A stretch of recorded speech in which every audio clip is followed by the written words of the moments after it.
Hello. Today I'm going to do a book review on Twilight. No! Oh god. I think this could best express it.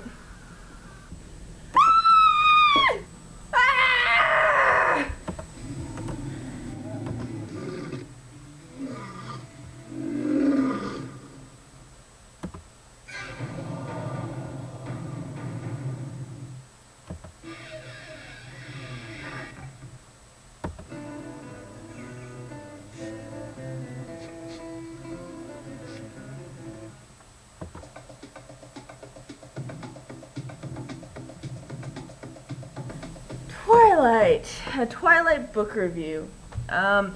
First, I'm going to say that Twilight fans scare me a bit. Some of them are just a bit too hardcore. For example, I was staying at a place that showed free movies outside. I could see the whole setup from where I was staying. There was a free outside showing of Twilight the movie. It was pouring rain with thunder and lightning, yet the fans were hovering in the eaves like Alfred Hitchcock's The Birds, silently staring, waiting half an hour for the movie to play, which I could understand if it was simply to see a free movie, but it was not because it was free. No, because you see, the week before Marley and Me played, there was a light drizzle, but nothing compared to the night Twilight played, and they never even bothered to set up the projector. The Twilight fans were proud to sit in the rain, called themselves hardcore, asked when the movie was going to start, like thunder and lightning was no big deal. It was almost as if the earth was saying, "Dear God, no, I'm crying and so sad that you're going to be playing this horrible movie," and did all it could to stop this, yet they were just too tenacious, and eventually it got better and they played the movie. In short, they scare me because I just don't understand risking your safety for Twilight the movie. It's really not that great a film. So, why am I doing this review? That is an excellent question. I don't get Twilight's popularity. It was a commercial success, and when it came out, this huge wait list at the library to read the books, and made a lot of money, and a lot of people really enjoy it, I guess. But I had to know why there was this kind of draw. So I asked about it, and the more it was described to me, the more ridiculous it sounded. I mean, everyone falls in love with Bella, including a vampire, then a werewolf apparently falls in love with her. I mean, why stop there? Why not a mummy? Or a zombie falling in love with her? Or a brownie? Oompa Loompa? Maybe even a Smurf? Anyways, then I felt bad because I hadn't read it, and it's not fair to judge something without giving it a fair chance. And like I said, I really wanted to know what was special about this book, that people were just going crazy over it.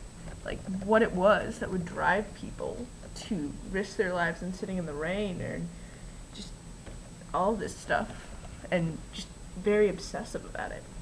So, I sought the good in this book and gave it the benefit of the doubt and started fresh, no expectations whatsoever.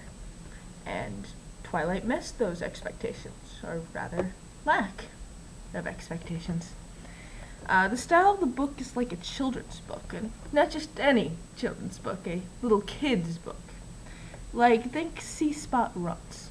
You know, this is Spot. See Spot. Spot likes to run. See Spot run all over town. Run, Spot, run! Twilight style is just like that. You know what I think? Myers ripped off See Spot Run, and just added vampires to it. The whole book is basically written in the following style. This is Bella. See Bella. Bella is sad. See Bella be sad all over town. Sad, Bella, sad. See pretty vampire. Sparkle, vampire, sparkle. Vampire is pretty. Pretty, pretty.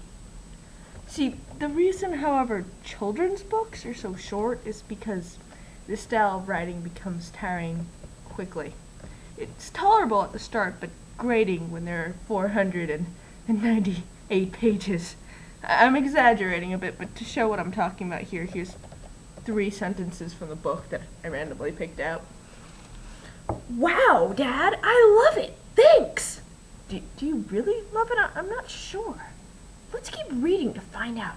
I'm truly on the edge of my seat here. Now my horrific day tomorrow would be just that much less dreadful. Even though it's inner dialogue, maybe you're lying to me. Maybe you really dislike the truck. Let's read more. I wouldn't be faced with the choice of either walking 2 miles in the rain to school or accepting a ride in the Chief's cruiser. So the bus isn't an option. So, let's have a little quiz here.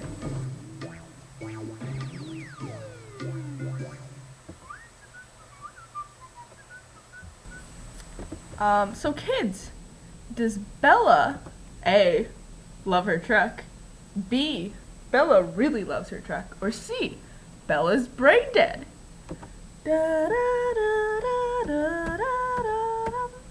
So, did you pick your answers, kids? Well, good job, because everyone's right! Yay! Golly gee, Miss Myers, I never would have figured out that you love without your explicit dialogue and 2 whole sentences of your inner dialogue of thoughts. I don't know how I ever would have gone through reading this book if I didn't know this really important information that Bella loves her truck. Seriously, half this book could be cut out if she simply showed instead of told. I mean, it's the basic rule of fiction, for crying out loud. I mean, it's the first thing that you learn. And it's just the first rule of writing fiction, and the whole book is like this. I mean, it would be okay if it was just a little bit, like, you know, a couple of sentences here and there, but, no. It goes on, and on, and on, and on, and on, and it's just frustrating.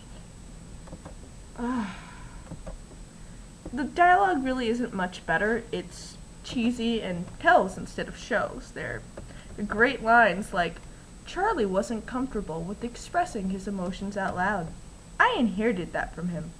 Don't tell me that! Show me! Describe it! Let me draw out my own conclusions.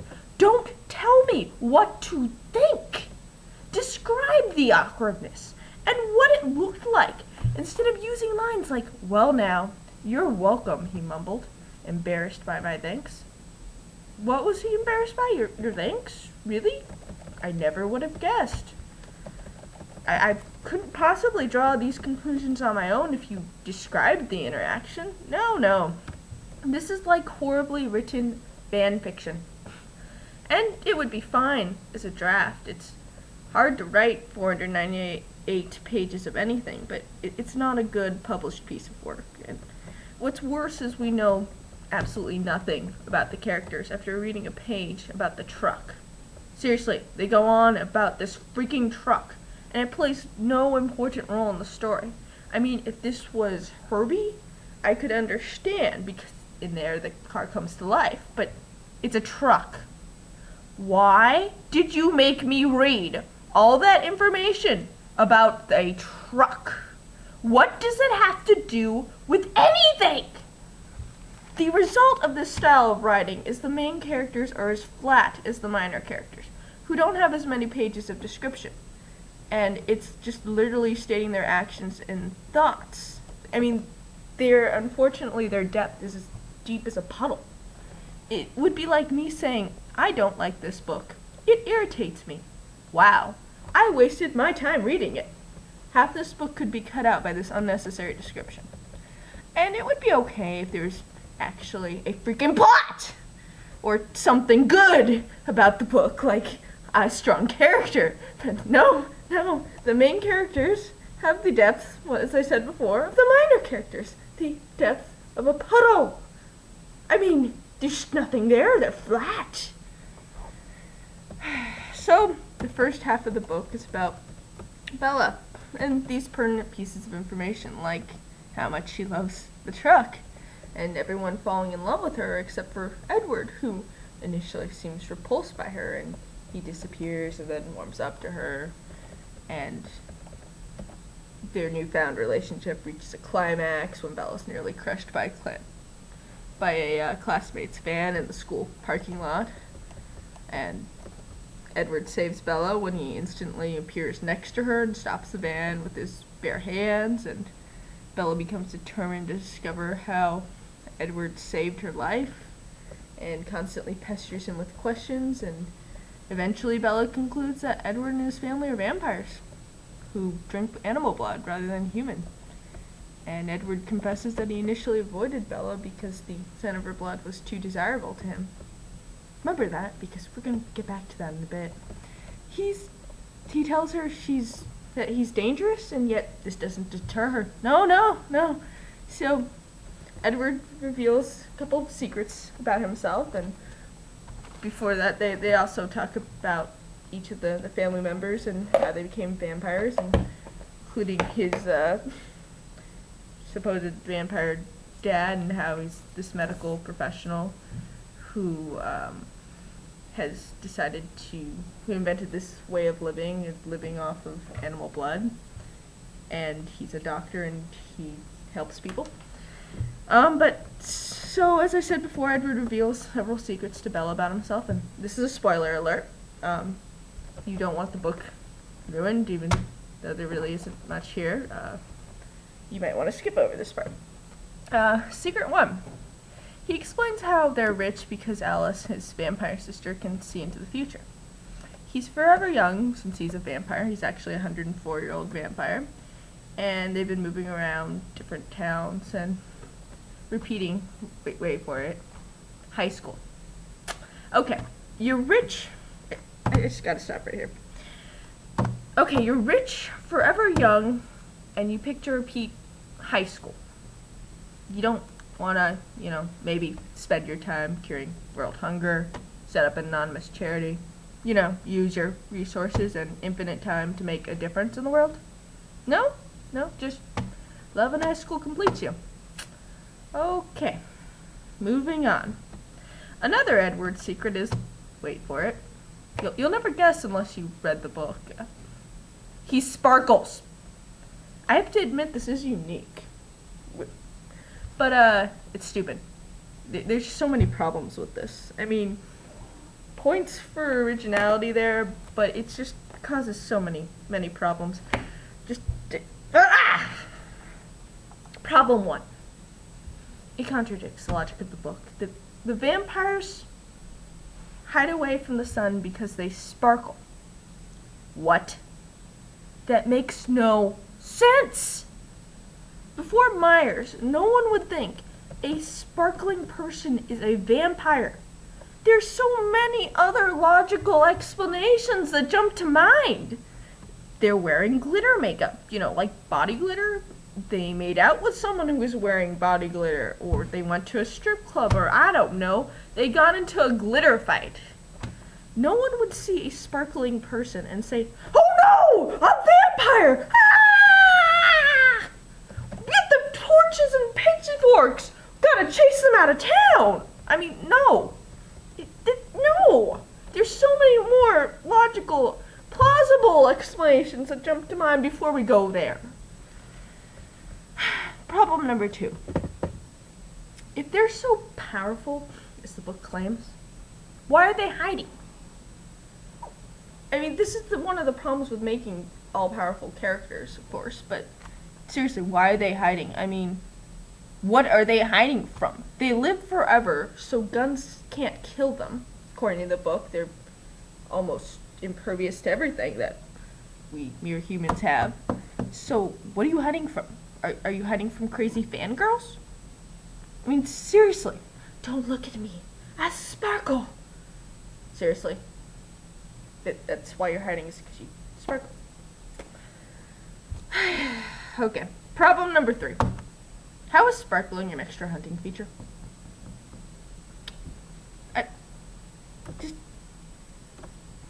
where to begin with that? I mean, it would be like this. Oh, so shiny. I'm so distracted by the pretty glitter on the screen. Whee! I couldn't possibly be harmed by this, and I'm so distracted. I could easily be attacked. I mean, it's not possible that the super fast vampire would just attack me. He must glitter first, because according to Myers, they're super fast, and I mean, why would you need to distract me with glitter if you can attack me in a second? So the amount of time it would take for me to acknowledge and comprehend that I'm seeing this glittering thing here, you could have just attacked me in that instant. There's no point to this. This is just annoying. And it's stupid. So very stupid. I mean, look. Shiny. I'm so shiny. Okay. I mean, you don't need this to hunt. Are apparently super fast. You don't need to... Faster than most humans. You don't need to slow us down with sparkles. There's no point in this. Oy. I mean,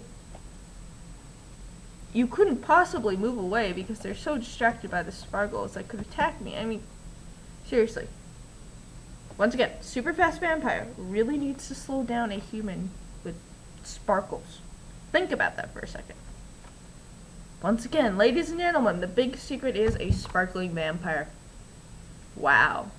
That's what you spent building up the book and making me read through all of these redundant sentences to find out that Edward sparkles. Okay. And at this point, I just think there's really no logic in the book, and oh yeah. Anyways, another thing.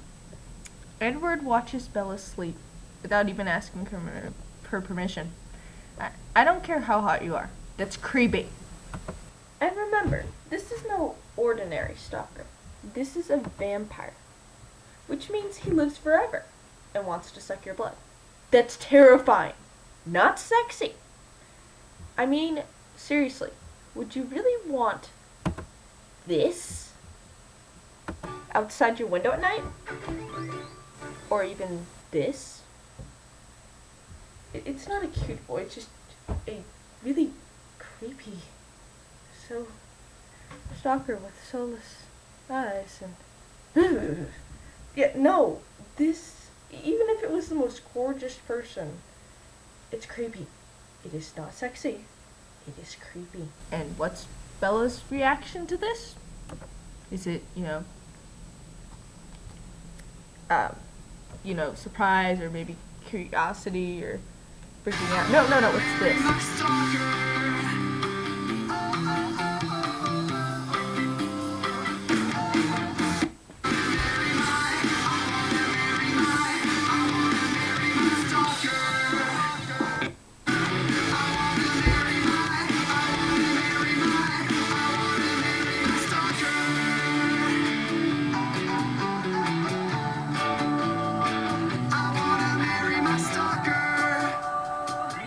Outside her window he crept, watching her every step. Oh, he's following her. Oh, he's out of his tree. Oh, he's off of his rocker. She wants to marry her. She wants to marry her stalker. Oh. He sleeps on her doorstep. He hasn't heard her yet. This morning he wasn't there. She hoped that he still cares. She almost gave up hope. But today she woke to a private note. He said he's going to jail for going through her mail. But he'll stay on her trail. She wants to marry her stalker.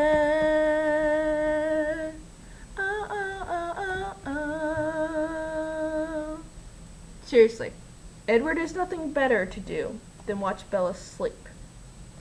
And how does that even turn you on, or just, what the hell? I mean, you're watching her sleep. You didn't think maybe you should try to cure cancer, solve the Middle East crisis, maybe figure out how to cure being a vampire, since apparently you think being a vampire means you have no soul? No? No? I mean, once again, forever young, so he has plenty of time, rich, so he has financial resources. What does he do?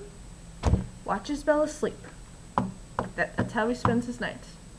Could do anything else. Anything.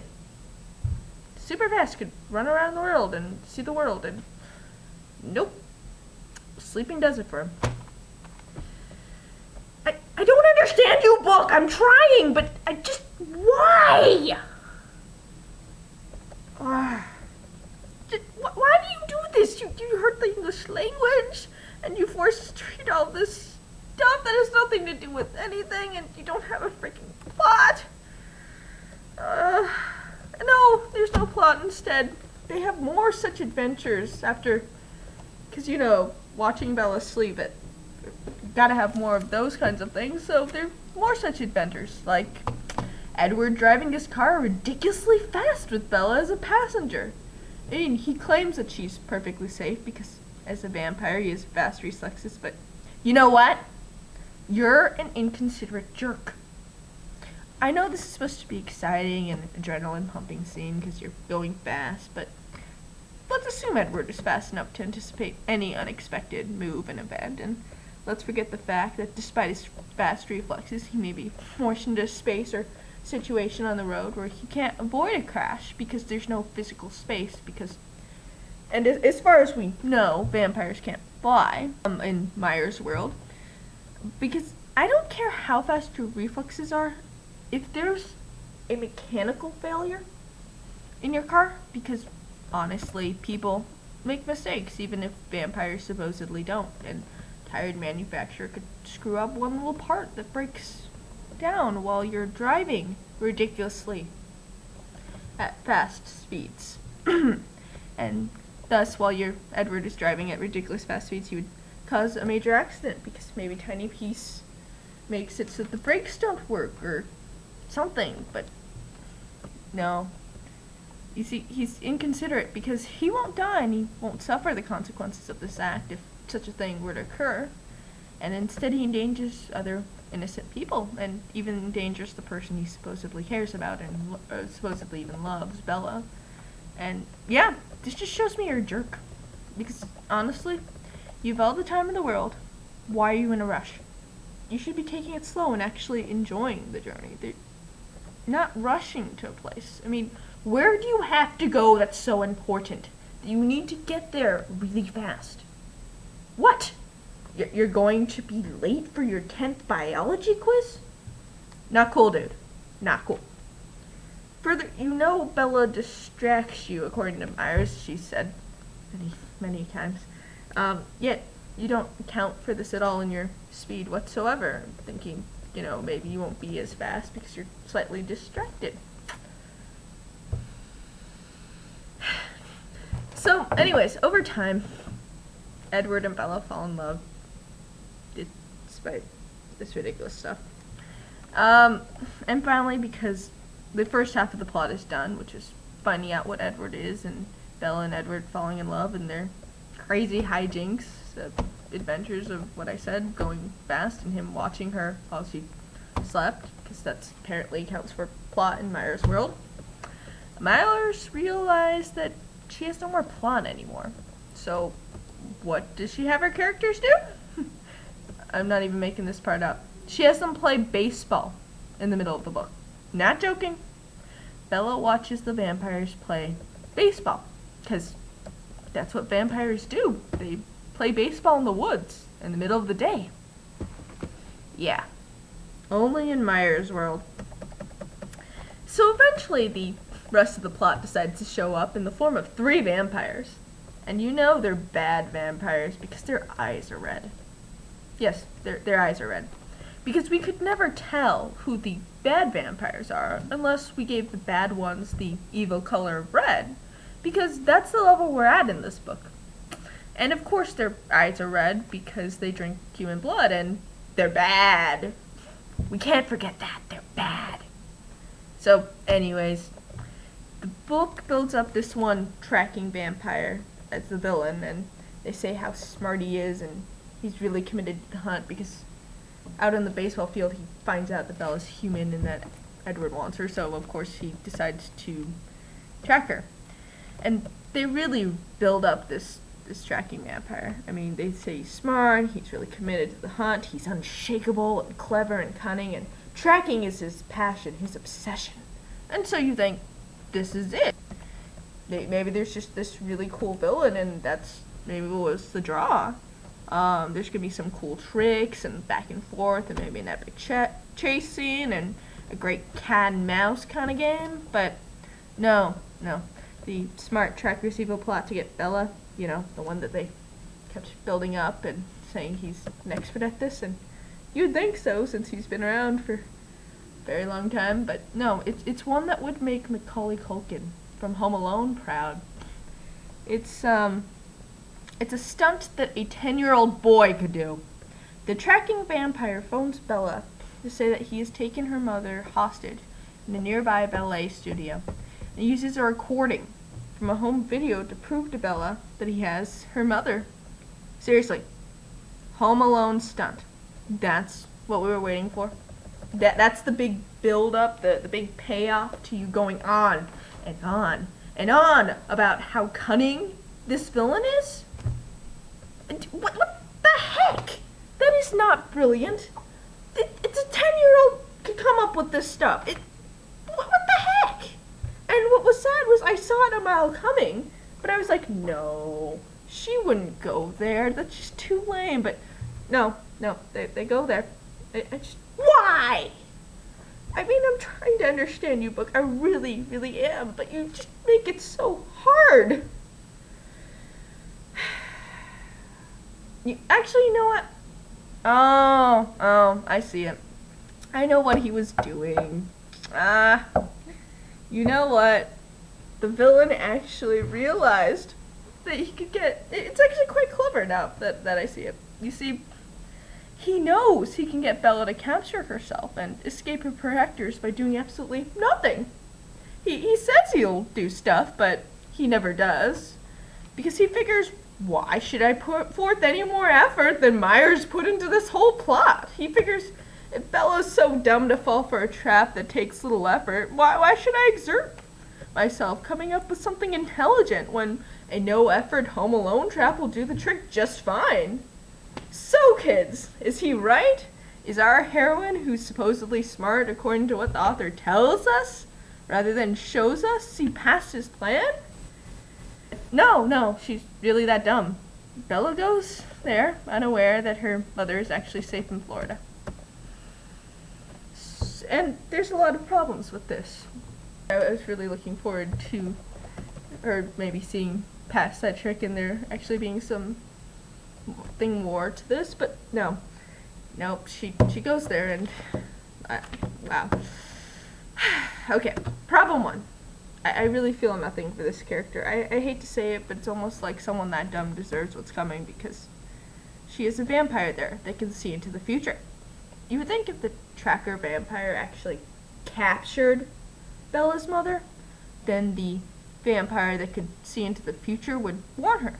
But no, this never occurs to her. Ever. Not even later. After this big epic scene. No. Also, it never occurs to her that the tracker vampire is lying. She just goes there and risks her life. And when she finds out that her mother is actually safe, is she sad that she risked her life for no reason? Nope. Instead she thinks, quote, "Surely it was a good way to die, in the place of someone else. Someone I loved. Noble, even. That ought to count for something." No! It does not count for something when you die for no reason and unnecessarily. Your death accomplishes absolutely nothing! It's pointless, and you don't even care! So, we've got a main character who doesn't want to live, and a villain who's given up. Anyone else see the problem? I mean, when the villain gives up, and your main character wants to kill herself, you know there's something wrong. You know what? If Myers can put barely effort into this, and even the characters don't care, I don't have to either. I'm gonna go take a nap now. Yeah, middle of the review. Yes, in the middle of the review, because why not? No one else in this book cares.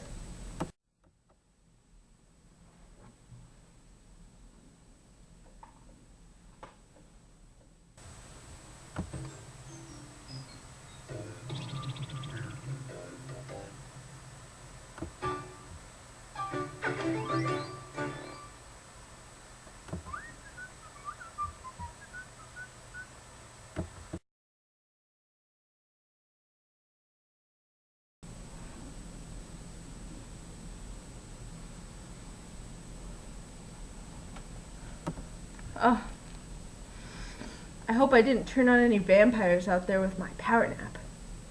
So basically, Twilight is illogical. Contradicts its own logic. Has flat characters and a thin plot. And still don't really see anything good in the book to possibly warrant the attention it's received and the obsession it's garnered. It's just really bad. But we're almost at the end! Before James, the tracking vampire, can kill Bella and possibly give a well-deserving early end to this series and the book, this horrible, horrible book, Edward, along with his family and the other Cullens, rescues her and destroys James. But not before James bites Bella, injecting his venom into her.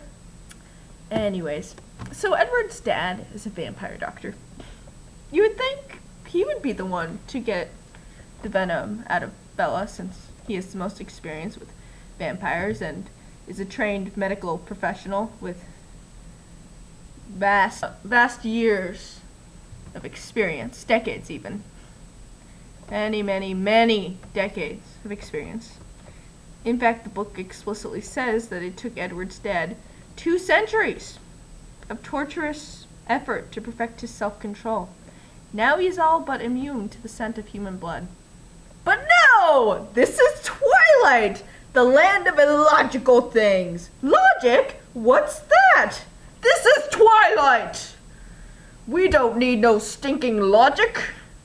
No. Instead, Edward, you know, the one I said earlier, the one that said that the scent of Bella's blood was too desirable to him, is the one to try to suck the poison out of Bella. So, Edward successfully sucks the poison from her bloodstream and prevents Bella from becoming a vampire, after which she is taken to a hospital. Much like I'd like to be right now. Upon returning to Forks, Bella and Edward attend their school prom, because we haven't hit our cliche quota yet. And Bella expresses her desire to become a vampire, but Edward refuses. That's the end. Yay! I got to the end! I survived this review! So,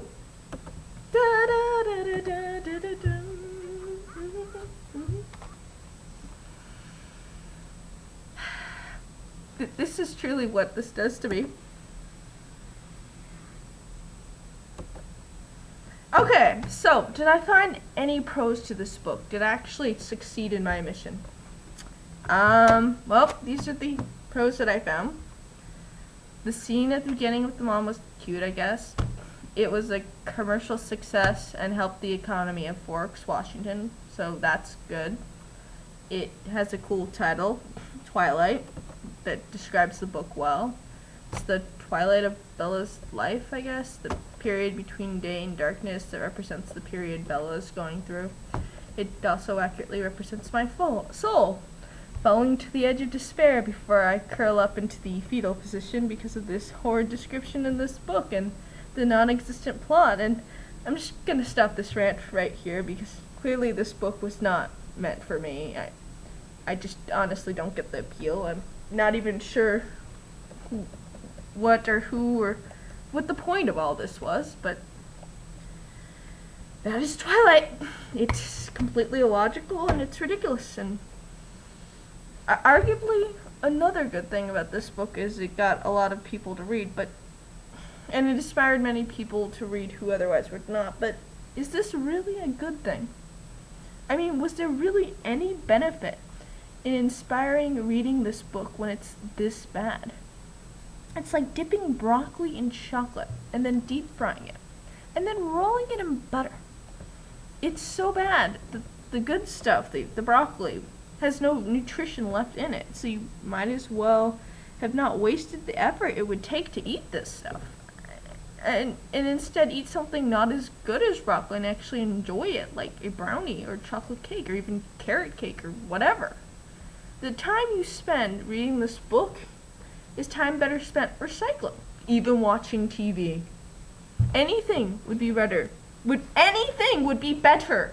than reading this book. Watching the grass grow. I don't care. Anything's better. The way Twilight is written, I would argue, it actually damages your thinking skills and brain. You have logic and it just tears up all the logic and throws it out the window. I mean, this is the only way I can explain Twilight, is this. And honestly, this is your brain on Twilight. It just rips up the logic and just... This, ladies and gentlemen, is what Twilight does to your brain. It just crumples it up, tears it apart, and frustrates you with its insipid descriptions.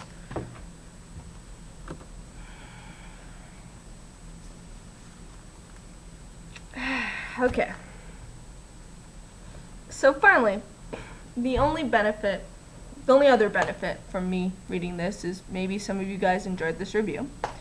I hope so, because someone should benefit from the misery I endured reading Twilight. I mean, it was really, really hard to read this book. It felt more like a forced reading assignment for school than a book I was reading for fun. The writing style was just too much to handle for long periods of time. I had to put it down and walk away from it. It was insulting to my intelligence. And I don't expect deep writing, but just enough that it's tolerable and you don't break the basic rules like show, not tell, and when you set up a rule in your story, because no one's forcing you to set up that rule, because you get to choose it as an author. You shouldn't, as an author, and you shouldn't contradict your own rule. And I mean, it's just ridiculous, what this book is. It's the way that it's written just robs it of its possible potential. And I'm just done with this. This is ridiculous. Anyways, this is Lollylocket signing out.